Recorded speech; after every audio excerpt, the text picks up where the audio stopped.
নাম সংশোধন বিড়ম্বনায় কারিগরি শিক্ষা বোর্ডের কয়েকশো শিক্ষার্থী।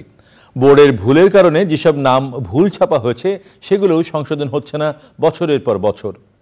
জালিয়াতের মাধ্যমে জাল সার্টিফিকেটের খবর ফাঁস হওয়ার পর এসব অভিযোগ সামনে আনছেন শিক্ষার্থীরা। মোস্তফা মল্লিকের রিপোর্ট।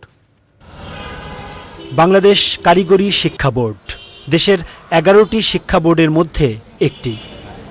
সার্টিফিকেট তোলা ও নাম সংশোধন সহ নানা কারণে শিক্ষার্থী ও অভিভাবকদের বোর্ডগুলোতে আসতে হয়।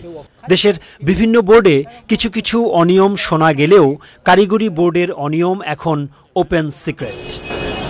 প্রতিদিনই কাজের প্রয়োজনে কয়েক হাজার শিক্ষার্থী আসেন আগারগাঁওয়ে কারিগরি শিক্ষা বোর্ডে।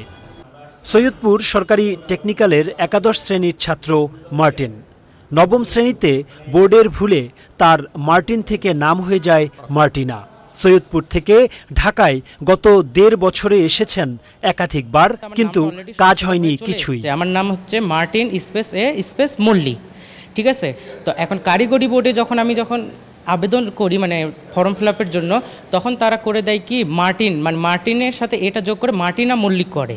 এটার জন্য আমরা অ্যাপ্লাই করছি প্রায় 1.5 বছর আগে। এখন পর্যন্ত কোনো SMS যায়নি, কোনো খবর নাই। স্কুল কর্তৃপক্ষকে জিজ্ঞেস করলে সেও কোনো উত্তর দিতে পারে না। একই জেলার মোহাম্মদ আলামিনের বাবার নামে ভুল হয়েছে। জন্ম সনদ, জাতীয় পরিচয়পত্র সবকিছু দেওয়ার পরও এটি সংশোধন হয়নি। খালি আমার পিতার নামের একটা অংশ মিসিং ছিল ওখানে, সেই অংশটা আবেদন করছি আজকে 1 বছর হইল। এর কারণে আমার একাদশ শ্রেণীর রেজিস্ট্রেশন এবং ফর্ম ফিল আপটাও ভুল হচ্ছে। এই কারণে আমার আবার পুনরায় আসা। একই বিড়ম্বনায় আছেন আরও অনেকে। অ্যাপ্লাই করেছে ধরেন যে 1 বছর হয়ে যাচ্ছে। আমি এই পর্যন্ত মনে হয় 3-4 বার এসেছি। এই বিল্ডিং থেকে এই বিল্ডিং ঘোরায়, তো বলে যে এখানে ঠিক হয়েছে ওখানে যান। অনেকক্ষণ অপেক্ষা করলাম, ব্যস্ত, বলে যে তাড়াহুড়ো করলে হবে না। এর আগে এক আপা ছিলেন, তার কাছে 3 বার আসলাম, নোট রাখলো, বলল যে পরে আসেন, হয়ে যাবে। 31শে মার্চ মধ্যরাতে সার্টিফিকেট ছাপানো ও বিক্রির অভিযোগে বোর্ডের সিস্টেম অ্যানালিস্ট প্রকৌশলী AKM শামসুজ্জামান আটক হওয়ার পর অব্যাহতি দেয়া হয় বোর্ডের চেয়ারম্যান আলী আকবরকে। তার স্ত্রীও আটক হয়। নতুন দায়িত্ব পান অধ্যাপক মামুনুল হক। এ অবস্থায় বোর্ডের নানা অনিয়ম নিয়ে কথা বলতে রাজি হননি দায়িত্বে থাকা কেউই।